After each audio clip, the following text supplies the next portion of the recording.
إن الحمد لله أصلي وأسلم على نبينا مصطفى محمد صلى الله عليه وسلم وعلى آله وصحبه أجمعين أما بعد أعوذ بالله من الشيطان الرجيم بسم الله الرحمن الرحيم സൂറ അൽ-അംബിയാ 78 സുലൈമാൻ നബി അലൈഹിസ്സലാമിന്റെയും ദാവൂദ് നബി അലൈഹിസ്സലാമിന്റെയും ചരിത്രത്തിൽ നിന്നുള്ള ഒരു ചെറിയ ശകലം.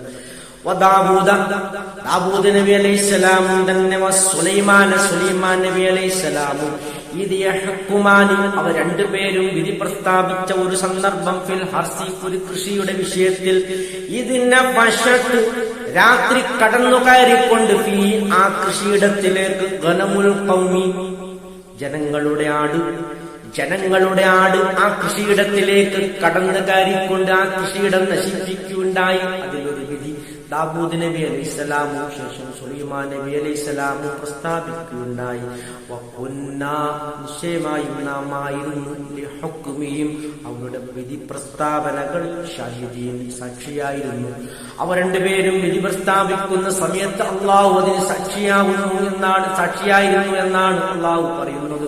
എന്തായിരുന്നു ആ വിധി എന്ന് കൃത്യമായി ഖുർആൻ വിശദീകരിക്കുന്നില്ല.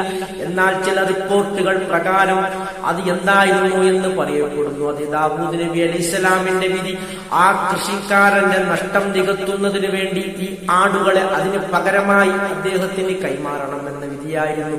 അതേസമയം സുലൈമാൻ നബി തികച്ചും അതിൽ വ്യത്യസ്തമായ ഒരു വിധിയാണ് നൽകിയത്.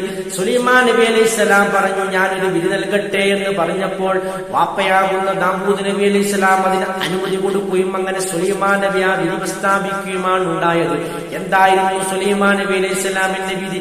ഈ കൃഷി നശിപ്പിക്കപ്പെട്ട കൃഷിക്കാരന്റെ കൃഷി ഈ ആടിന്റെ ഉടമസ്ഥനത് നന്നാക്കി കൊടുക്കണം. അത് ആ കൃഷി നന്നായി വരുന്നതുവരെയും ആടിനെ ഈ കൃഷിക്കാരനെ ഏൽപ്പിക്കുകയും വേണം. അങ്ങനെ ആ ആടിന്റെ പാല് അദ്ദേഹത്തിന് എടുക്കാം, അതിൽ നിന്നുള്ള സന്താനങ്ങളെ കുട്ടികളെയും എടുക്കാം. ആ ആടിനെ മാത്രം പിന്നീട് തിരിച്ചു കൊടുത്താൽ മതി. അതുവരെയും ഇയാൾ ഈ കൃഷി നന്നാക്കിക്കൊണ്ടേയിരിക്കണം എന്നുള്ള ഏറ്റവും നല്ല കരണീയമായ ഒരു നല്ലൊരു വിധിയായിരുന്നു സുലൈമാൻ നബി അലൈഹിസ്സലാമിൽ നിന്നും വന്നത്. അത് പ്രശംസനീയമാണ് എന്ന് പറയപ്പെടുന്നു. അല്ലാഹു അലം.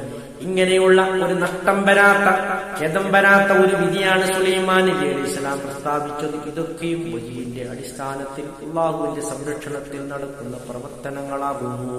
ഇത്രയുമാണ് ഇതുമായി ബന്ധപ്പെടുത്തി വിശദീകരിക്കാനുള്ളത്. സത്യമായി മനസ്സിലാക്കുന്ന സജ്ജനം തന്നെ അല്ലാഹു ഉൾപ്പെടുത്തി ഗ്രഹിക്കുമാറാകട്ടെ. അൽഹംദുലില്ലാഹി റബ്ബിൽ ആലമീൻ.